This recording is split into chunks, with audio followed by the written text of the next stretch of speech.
ritrovati ad una nuova edizione del TG Flash di New Sicilia. Salgono a 6 i favoreggiatori della latitanza del boss Matteo Messina Denaro, arrestati oggi dai carabinieri del raggruppamento operativo speciale. Sono tutti accusati a vario titolo di concorso esterno in associazione mafiosa, favoreggiamento e procurata in osservanza di pena.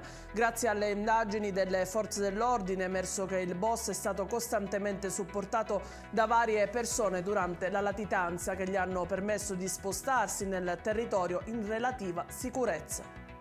A Palermo un uomo ha tentato di uccidere la moglie dalla quale si stava separando con diversi colpi di coltello nella loro casa ad Altarello. I coniugi avevano deciso di separarsi a Natale dopo un matrimonio durato circa 30 anni. La donna è tornata a casa presumendo che il marito, che era panettiere, fosse al lavoro, ma invece lo ha trovato in casa.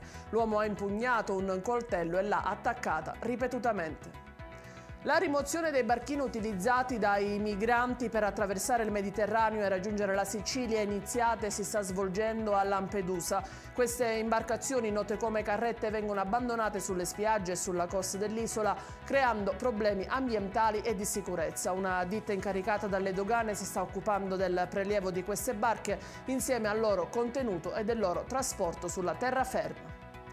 Il cantante neomelodico e trapper Nico Pandetta è stato posto sotto processo a Milano per aver violato le misure di prevenzione. Pandetta, già detenuto per una condanna definitiva per spaccio ed evasione, è stato spesso oggetto di polemiche per i testi delle sue canzoni. L'accusa della procura milanese è quella di possesso di un telefono cellulare, nonostante fosse stato sottoposto ad avviso orale dal questore di Catania nel 2015 in violazione del decreto sulle misure di prevenzione che prevede il divieto di possesso di un telefono.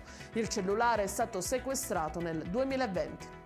Ed è tutto per questa edizione, nuovi aggiornamenti flash alle 14. A più tardi.